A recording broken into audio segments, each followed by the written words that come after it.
termasuk Al-Fatihah jadilah. Ini kan geger kemarin. Ada ulama dari Timur Tengah datang ke Indonesia ngomong baca Fatihah bid'ah di luar sholat. Enak aja cangkemnya ngomong. Why do you recite the Fatiha? I don't want to come on the day of judgment and Allah would say, why they make this innovation and you did not speak? Ever in the books of Sunnah had the Prophet ﷺ recited the Fatiha like this? Enak aja cangkemnya ngomong. Al-Fatihatu lima quri'at lahu. Al-Fatihatu lima quri'at lahu. Al-Fatihah itu tergantung niat yang baca. Al-Fatihah dibaca dalam sholat, itu rukun sholat. Al-Fatihah dibacakan untuk orang yang kesurupan, namanya ruqyah. Al-Fatihah itu ruqyah Bapak Ibu. Cuman sekarang jinnya hebat-hebat. Jin sekarang, jin modern, dibacakan Fatihah nggak mempan. Dibacakan ayatul kursi, jinnya malah hafal melek-melek baca. Dibacakan surah al-jin, jinnya malah nantang. Kata jinnya, gua nggak takut sama ustadz sama kiai, saya takutnya sama tukang permak lepis, karena ada tulisannya permak jin segala jenis. Iya juga ya. Jadi balik lagi Bapak Ibu, Al-Fatihah dibacakan buat orang kesurupan, orang sakit, ruqyah. Dibacakan untuk orang yang sakit, syifa, itu obat. Makanya kiai zaman dulu mendoakan orang sakit, cuman dibacakan Fatihah, tiupkan ke air, langsung mari mandi doanya Bapak Ibu. Karena ulama-ulama terjaga. Al-Fatihah dibacakan buat mendoakan orang yang sedang safar haji, umroh, bagus. Al-Fatihah digunakan untuk mendoakan tempat usaha, penglaris, bagus. Al-Fatihah dibacakan buat anak kita agar betah mondok, bagus. Dibacakan buat anak kita yang kuliah jauh, takut dia pacaran, takut dia cewean, aman Bapak Ibu. Kita nggak bisa ngontrol anak sekedar dengan nelpon tiap hari. Anak pintar bohongnya. Lagi di mana nak? Di kamar. Taunya kamar pacarnya, bukan kamarnya dewe. Biar anak jenengan aman kalau dia merantau jauh Bapak Ibu, nggak pergaulan bebas, nggak narkoba. Tiap sholat kirim Fatihah anaknya, yakin percayalah aman anak jenengan. Bacakan Fatihah. Al-Fatihah dibacakan buat laki-laki hidung belang mata keranjang, bagus.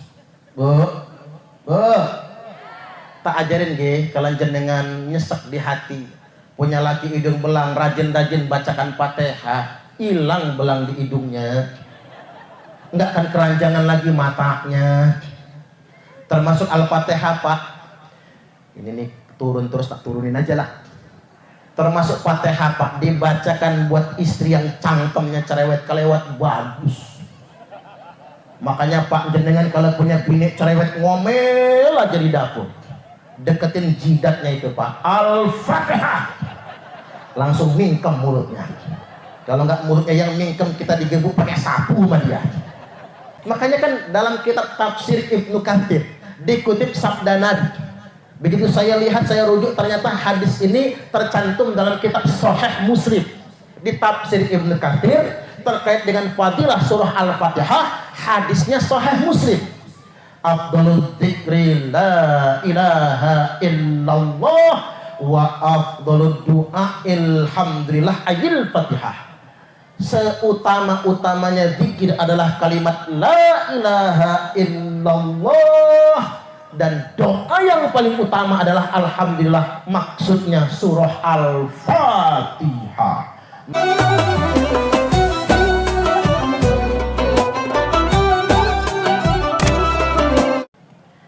Bagi jenengan yang khusyuk, nggak pulang duluan, mendengarkan ceramah dengan seksama, saya doakan masuk surga semua. Jadi orang sugih semua. Tambah rezekinya, tambah istrinya, enggak, tambah soleha istrinya, lunas hutangnya, muka-muka cicilan. Ya, doa dalam majelis ini lebih dekat untuk dikabulkan oleh Allah. La yajtami'u mal'un fayad'u ba'duhum wa yu'amminu sa'iruhum illa ajabahumullah. Tidaklah berkumpul orang-orang mukmin di mana saat mereka berkumpul ada yang berdoa dan mengaminkan yang lainnya, kecuali pasti doanya akan diijabah oleh Allah. Semoga semua hajat kita, semua doa dan harapan kita dikabulkan oleh Allah Ta'ala. Allahumma amin. Nah kita ini begini Bapak Ibu, NU ini justru paling banyak ngalah. Kita mayoritas, ulama kita banyak, pesantren kita puluhan ribu jumlahnya, amaliyah kita masif, tapi paling sering jadi sasaran di bid'ah-bid'ahkan orang. Makanya saya sering sampaikan, NU nggak bisa lagi defend, jangan terus bertahan, sampaikan apa dalil amal perbuatan kita, amaliyah Ahlus Sunnah wal Jamaah, jangan mau dihakimi orang. Saya sederhana begini Bapak Ibu, NU demen tahlilan, yang nggak suka tahlilan nggak apa-apa, gitu begitu. Tapi jangan menyalahkan kami yang tahlilan dong. NU demen ziarah kubur, yang nggak demen ziarah kubur urusan dia. Tapi kita warga Nahdliyin ini sering betul disebut apa? Kuburiyun. Apa itu kuburiyun? Suka nyembah kuburan. Selalu dicela, dituduh yang bukan-bukan. Saya ambil contoh amalan yang sudah nyata soheh. Apa itu? Bersolat, zikir jamaah, zikir dijaharkan, bersolat 5 waktu. Itu jelas-jelas soheh. Tapi di bid'ah-bid'ahkan orang. Kan jelas an-narab as-sauti bidzikri hina yang sarifun nasu minal maktubah. An-narab as-saut, sesungguhnya mengeraskan suara, bidzikri, untuk berzikir, artinya zikir habis sholatnya dikeraskan. Ketika orang-orang selesai minal maktubah, dari mengerjakan sholat fardu 5 waktu. Sholat maktubah itu sholat zuhur, asar, maghrib, isya, subuh. Karena ana ahdin Nabi sallallahu alaihi wasallam, ini sudah dikerjakan sejak zaman Nabi sallallahu alaihi wasallam. Sahih Al-Bukhari nomor hadis 841, Sahih Muslim nomor hadis 583, Sahih muttafaqun alaih. Tuh Pak, gara-gara pulang haji di Mekah nggak ada zikir bareng, jadi pulang ke sini bid'ah. Di Madinah nggak ada zikir jahar, pulang ke Tegal Sari bid'ah. Kan naik haji itu bukan masuk pesantren, ibadah, gitu begitu. Jangan suka salah. Contoh begini Bapak Ibu, begitu ziarah ke Jannatul Ma'la, Ma'la pemakaman Mekah, atau ziarah ke Baqi' Madinah, di situ kan kuburnya tanah rata, kemudian batu dijejer saja, tidak ada nama di batu nisan. Pulang ke Tegal Rejo, haram ngijin, haram batu nisan. Tak kasih tahu kalian jenengan, nang Arab itu dulu makamnya sama dengan yang ada di Indonesia. Dulu pemakamannya sama dengan yang di Gading Rajo Tegal Sari ini. Ada kijingnya, ada batu nisannya. Gara-gara Wahaboy, tahu Wahaboy gak ya? Gara-gara Wahaboy diharam-haramkan, dia hancurin semua. Jadi baru tahun 1925, ya 1 abad dengan kita. Tahun 1925 makam diratakan, kijing dibongkar, batu nisan ditiadakan. Loh, yang belasan abad itu masuk neraka semua dong kalau haram. Saya ditanya, Ustadz, apa hukumnya ngijing? Boleh. Makom Nabi dikijing, makomnya Abu Bakar Umar radhiyallahu anhu dikijing. Kalau haram Bapak Ibu, sudah diharamkan juga itu makom Nabi. Pakai kijing Pak. Coba ngintip, kalau ziarah makom Nabi di Masjid Nabawi, ngintip di lubang itu bisa kelihatan kan? pakai kijing makom Nabi. Umar dan Abu Bakar boleh, cuman mesti izin. Kalau di tanah wakaf harus izin dengan nazir tanah wakaf. Tidak boleh langsung izin, karena itu bukan tanah milik kita. Tapi kalau ngijing di tanah punya sendiri, monggo kerso. Mau dibikin kijing rumah-rumahan silahkan. Mau dikasih batu nisan ya enggak apa-apa. Itulah mengapa makam Nabi dikijing, karena Nabi dimakamkan di kamarnya sendiri, di kamar Sayyidah Aisyah radhiyallahu anha. Makanya sumbang saran sama ibu-ibu, kalau bapak-bapak ini mati, kuburin di kamar ibu-ibu sendiri. Enak aja kata mama, hidup nyusahin ya bu ya, mati masih ditongkrongin. Makanya kata orang, gajah mati meninggalkan gading, harimau mati meninggalkan belang, suami mati meninggalkan janda dan hutang. Masih aja ditongkrongin juga. Itu makom Nabi. Balik lagi Bapak Ibu, kita di sana ada papan tertulis gede banget, baik di Baqi' maupun di Ma'lah. Bahasa Arab, bahasa Inggris, bahasa Indonesia. Di poin nomor 4 ada tulisan dilarang dalam kurung diharamkan membaca Al-Quran di kuburan. Gara-gara itu orang Indonesia pulang haji langsung ngomong haram baca Quran di kubur. Malam ini ingin saya tegaskan, tidak ada satupun dalilnya yang melarang baca Quran di kubur. Tak ulang, tidak ada satupun nas yang melarang baca Quran di kubur. Ini harus tegas jawabnya. Nah orang Wahabi sudah saya tanya, sampean menyalah-nyalahkan kami. Enggak sampai sama mereka. Antum berarti antum aja lah. Antum menyalah-nyalahkan kami itu. Baca Quran di kubur. Ada dalilnya enggak? Ada kata mereka. Langsung baca hadis. La taj'alu qabri 'idan wa masjidan. Jangan jadikan kuburku 'idan, tempat perayaan, wa masjidan, tempat sholat. Iya iyalah, masa iya dong. Itu bukan larangan baca Quran di kubur. Itu larangan menjadikan kuburan masjid. Zuhur panjenengan bukannya ke masjid Thoriqul Jannah, bawa sajadah mau kemana Pak De? Kuburan. Ngapa di sholat zuhur? Nggak boleh dong. Atau yang kedua Bapak Ibu, Id dan tempat perayaan. Kira-kira nih Bapak Ibu, kalau di kuburan ngundang konser trio macan boleh nggak? Ya dilaknat sama ahli kubur. Itu maksudnya, tidak ada dalilnya. Sedangkan kita punya nas Bapak Ibu. Sahabat bikin tenda biar hujan gak kehujanan, panas gak kepanasan, hendak menghatamkan Al-Quran. Baru setengah jalan dia menyadari itu kuburan. Dia datang kepada Nabi, ya Rasul, aku membaca Quran di kubur, kira-kira aku salah atau tidak? Kata Nabi, balik maning, pulang kamu ke kuburan tadi, lanjutkan bacaan Al-Quranmu. Karena bacaanmu di kubur itu mendatangkan keselamatan dan ketenangan bagi semua ahli kubur yang ada di sana. Sunan Tirmidzi di juz yang kelima halaman 289. Jelas ini Pak. Kita yang suka baca Quran di kubur, bagusnya kalau kata Imam Asy-Syafi'i, wa yustahabbu ayyuqra'a indahu syai'un minal Qur'an. Hendaklah dibacakan di samping kuburan itu surat atau ayat tertentu dari Al-Quran. Wa in khatamul Qur'ana kullahu kana hasana. Apabila dihatamkan Quran semua, itu lebih bagus lagi. Hataman Quran di kubur.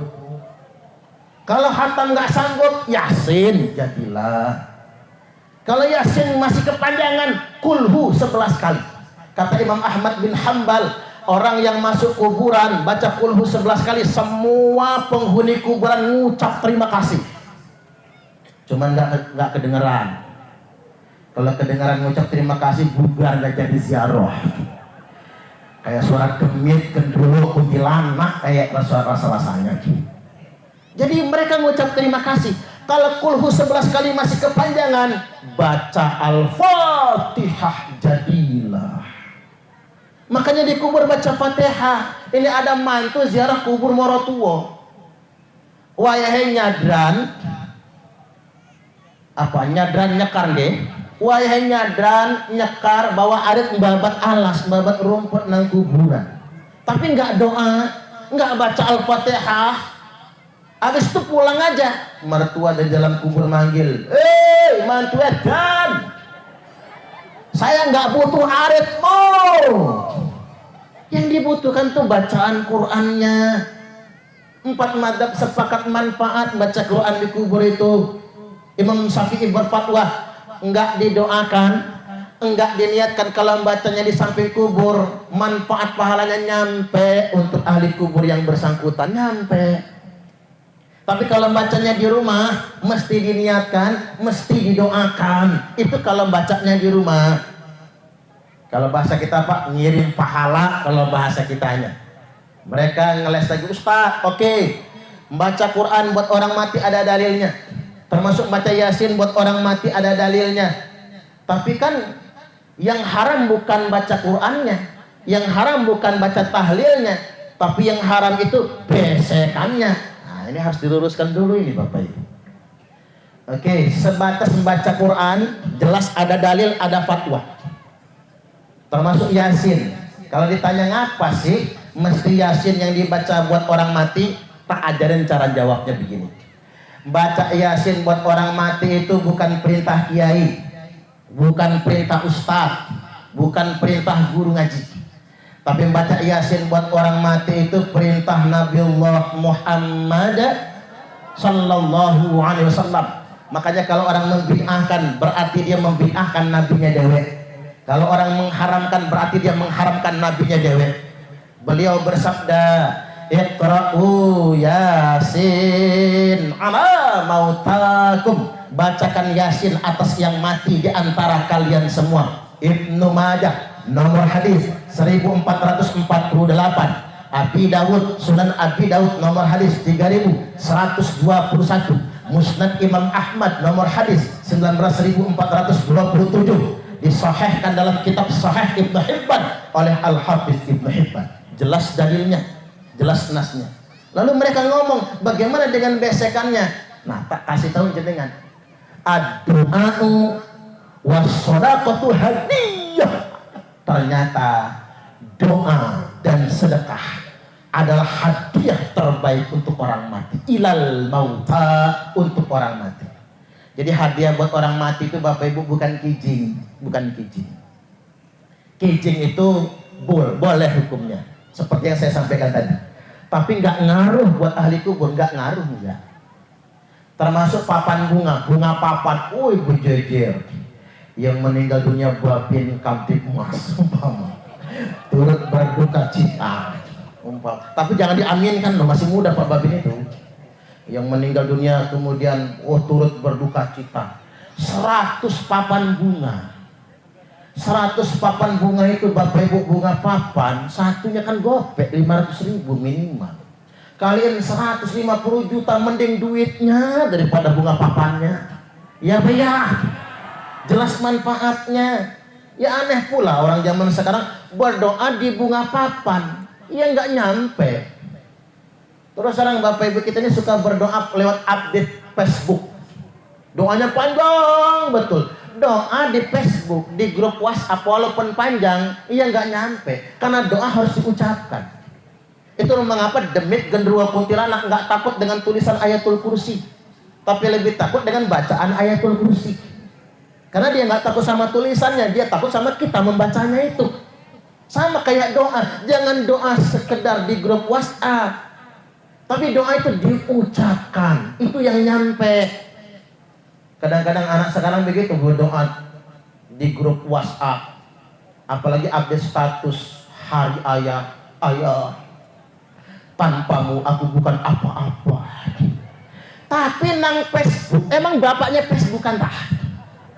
Ya bapaknya kan belum tentu Facebookan. Yang kayak gitu jangan diomongin di Facebook, ya. Ngomong langsung depan bapaknya. Lagu-lagunya orang Tegal Sari panggil ayah, padahal bapak. Coba ngomong sama bapaknya, ayah, tanpamu aku bukan apa-apa. Selamat hari ayah. Apa kata bapaknya? Wisle, ojo kakek cangkem kamu. Bapak ini dari pagi belum ngudut, kata dia. Sama-sama beli rokok dulu. paling digituin sama bapaknya. Ini kadang-kadang orang salah tempatan Bapak Ibu. Nah balik lagi, doa dan sedekah adalah hadiah terbaik untuk orang yang sudah mati. Nah terkait dengan sedekah kan jelas kalimatnya. Imam Tawus rahimahullah, ulama tabi'in, hadis dari beliau sahih semua. Innal mauta yuftanuna fi kuburihim sab'an fakanu yastahibbuna ayyut'ama anhum tilkal ayyam. Sesungguhnya orang mati diinterogasi di kuburnya 7 hari 7 malam, maka disunahkan bagi keluarga yang ditinggalkan agar sedekah makanan, karena sedekah makanan itu sangat bermanfaat buat si ahli kubur. Nah keterangan ini maupun hadis tadi digandeng dengan pernyataan Umar ibn Khattab radhiyallahu an. Apa kata Umar? As-shadaqatu ba'da dafni, sedekah yang dikeluarkan setelah penguburan akan kekal pahalanya sampai 3 hari. Sedekah habis penguburan sampai 3 hari. Sedekah pada hari ketiga akan kekal pahalanya buat ahli kubur sampai hari ke-7. Sedekah pada hari ke-7 sampai hari ke-25. Makanya kalau bisa ber-7 hari, jangan ke-40. Habis 7 hari selawean dulu. Hitung-hitung nambah proyek. Kan kejauhan 7.40, 7 selawe. Sedekah pada hari ke-25 akan kekal pahalanya sampai hari ke-40. Sedekah pada hari ke-40 sampai 100 hari. Sedekah pada hari ke-100 sampai 1 tahun mendak pisan. Sedekah pada 1 tahun akan bermanfaat sampai 1000 hari, 3 tahun lebih. Ini perkataan Umar bin Khattab, dinukil oleh Al-Imam Jalaluddin Asyuti dalam kitab Al-Hawilil Fatawi juz yang kedua halaman 198. Jadi bukan karangan kita, ini jelas nasnya, jelas keterangannya. Aisyah bercerita, anna rajulan atan nabiyya sallallahu alaihi wasallam. Ada laki-laki mendatangi Nabi, lalu dia berkata, ya Rasulullah, inna ummi matat, ibuku mati, walam tus winginane waktu mati ndak ada wasiat, ndak ada pesannya, wa algunnuha law takallamat tasaddaqat. Tapi aku punya pikir-pikir ya Rasul, andaikan mamaku bisa sedekah, bisa ngomong, mungkin mbokku nang kuburan tuh pengen sedekah. Iya juga Pak, orang mati kalau masih bisa ngomong dia nyuruh sedekah. Orang dikubur kalau masih bisa pegang HP WhatsApp dia japrik ke anak cucu, tolong sedekahin, saya nggak bisa lagi. Andai kata dia masih bisa ngomong ya Rasul, dia ingin sekali sedekah, apa yang fa'uha in tasaddaqtu anha. Saya tanya ya Rasul, apakah simbol dapat manfaat bila aku anaknya inisiatif dewek sedekah atas nama dia? Jawab Kanjeng Nabi, na'am tasaddaq anha, iya sedekahlah kamu atas nama ibumu. Sahih Al-Bukhari nomor hadis 1388, Sahih Muslim nomor hadis 1004, Sahih muttafaqun alaih. Itu kurang apa Pak? Sahih kelas 1. Siapa sih yang nanya Nabi ini? Namanya Sa'ad. Sa'ad kemudian nanya lagi, ayu shadaqati afdal, apa sedekah yang utama ya Rasul? Saqyul ma, bagikan air minum. Makanya ndak ketang Pak, semelarat-melaratnya kita sedekah bagiin air minum. Semelarat-melaratnya kita jadilah air minum ndak apa-apa. Ya kalau air bisa air mineral, kalau nggak kebeli air mineral, air sumur direbus, kasih yang hitam-hitam dikit, nggak apa-apa. Ya gula nggak punya Ustadz, Pak Yai, kopi nggak ada, kayu bakar juga habis, boro-boro mau manasin, kompor gas nggak punya, kayu bakar basah semua. Ya sudah, air sumur ditimba, masukin teko, bagiin di gelas, nggak usah direbus, nggak apa-apa, tapi jangan ngomong-ngomong. Banyak yang nggak mau minum takut anyang-anyangan. Ya kalau cuman air minum sanggup ya Rasul, lebih daripada itu apa? Fa it'amut ta'am, makanan, membagi-bagikan makanan, menghidangkan makanan. Ada 2 hadis sahih terkait dengan ngidang makanan orang mati Bapak Ibu. Hadis pertama, Nabi bersabda terkait dengan wafatnya Ja'far, isna'u li ali Ja'far ta'aman, hidangkan makanan buat keluarga Ja'far. Ngidang terkait orang meninggal. Nabi memakamkan jenazah sahabatnya, kata Nabi, longgarkan kepala dan bagian kakinya, jangan disempitkan. Pulang dari kuburan, istri almarhum si janda, ada janda nggak di sini? Banyak ya. Si janda ngundang Nabi dan para sahabat untuk makan di rumahnya, nyembelih kambing. Kalau hidangan terkait dengan pasca pemakaman itu haram, saat itu sudah diharamkan Nabi. Kalau itu bid'ah, saat itu sudah dibid'ahkan oleh Nabi. Tidak bid'ah. Kebiasaan orang Lampung Pak dulu, apalagi orang Menggala, kalau bapak Sidi, kakek Siti, nenek, nyai, yai meninggal dunia, nyembelih kebo dulu. Apa itu boleh? Boleh, enggak apa-apa. Wong Kanjeng Nabi yang amalkan. Karena Nabi sallallahu alaihi wasallam idza dhabaha syata fayaqul fa arsilu biha ila asdiqai Khadijah radhiyallahu anha. Nabi nyembelih kambing sedekahan atas Khadijah yang sudah wafat meninggal dunia, bagian ke kerabat-kerabat, tetangga-tetangga. Kata Nabi, Sahih Muslim, nomor hadis 4644 tuh, kurang sahih apa lagi? Boleh. Yang nggak boleh itu begini, tak luruskan Bapak Ibu, yang maksa gara-gara tahlilan rumah kegade, gara-gara tahlilan sawah kejual, itu nggak boleh. Itu namanya besar pasak daripada tiang. Saudagar Bogor biar tekor asal kesohor. Kalau kata wong Palembang, kue putu buatan cek gaya, awak buntu banyak gaya. Ada nggak sih yang kayak gitu di sini? Jangan banyak lagi ya. Udah banyak gaya, kerjaannya panasan. Tetangga beli kulkas panas, tetangga beli mobil menggigil, tetangga beli motor gemeter, tetangga beli carat mencret. Repot hidup begitu. Balik lagi Bapak Ibu, yang maksa yang nggak boleh. Kalau mampu nggak apa-apa. Ini benar-benar kejadian Bapak Ibu di Bandar Lampung, yang meninggal dunia mantan bupati, yang takziah rame, ya pejabat mati yang takziah rame. Semua yang takziah dikasih hadiah majmuk sarif terjemahan tebal, kulitnya aja mahal, dikasih sajadah sama sarung bapak-bapaknya, ibu-ibu dikasih pelekung sama kerudung, dikasih besek double. Semua yang takziah beseknya double. Yang mimpin silsilah 3, yang mimpin yasin 4, yang mimpin tahlil 5, yang doa 6, yang ceramah saya 7. Beseknya itu rame bawaannya.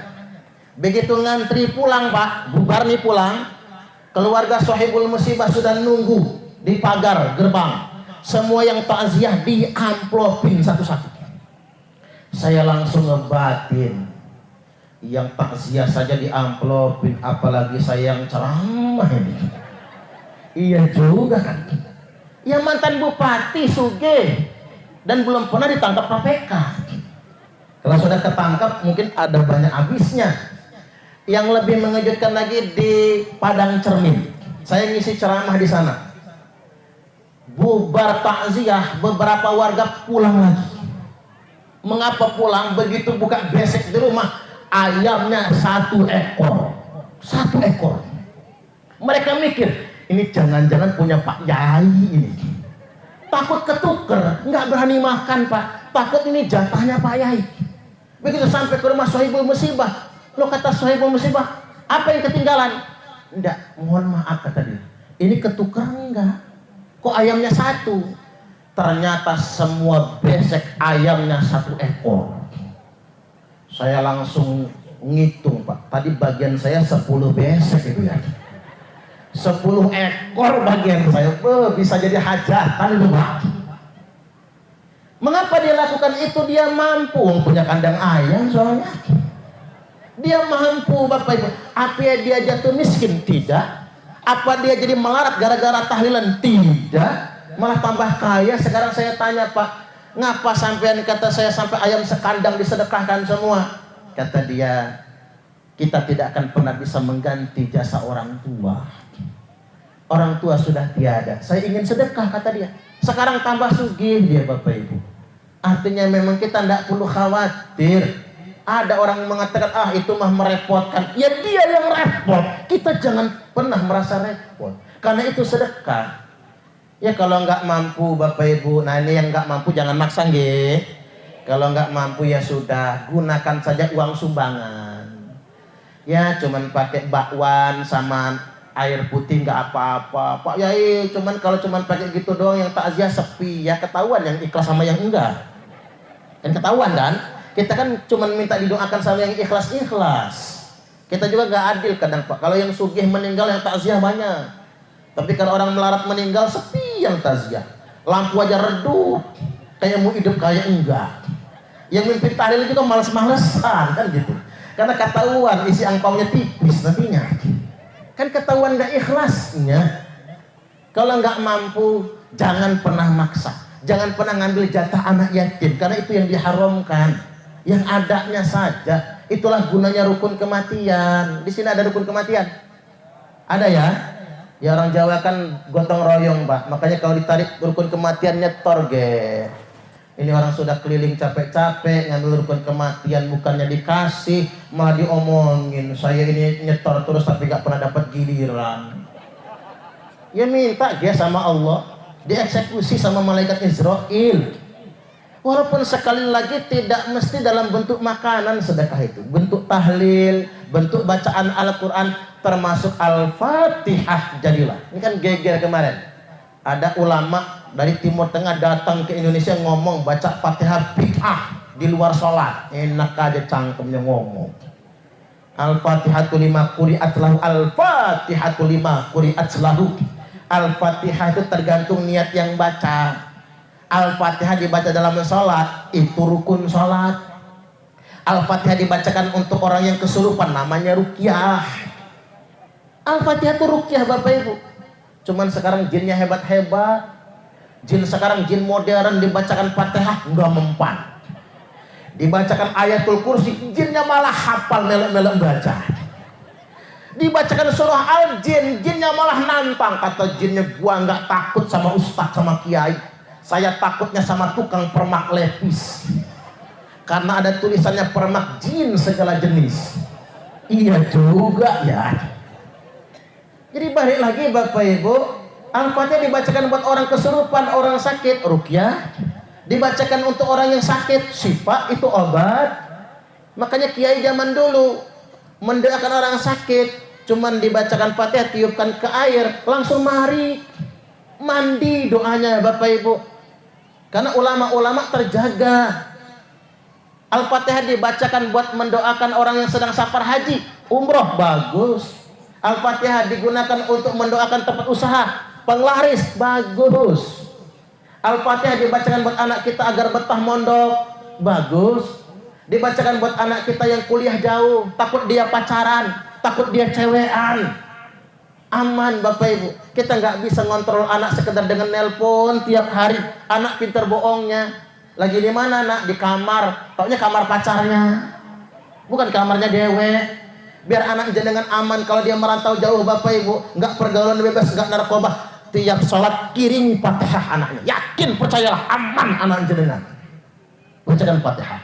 Al-Fatihah dibacakan buat laki-laki hidung belang mata keranjang, bagus. Bu, tak ajarin ge kalian jenengan nyesek di hati. Punya laki hidung belang, rajin-rajin bacakan Fatihah, hilang belang di hidungnya. Enggak akan keranjangan lagi matanya. Termasuk Al-Fatihah Pak. Ini nih turun terus, tak turunin aja lah.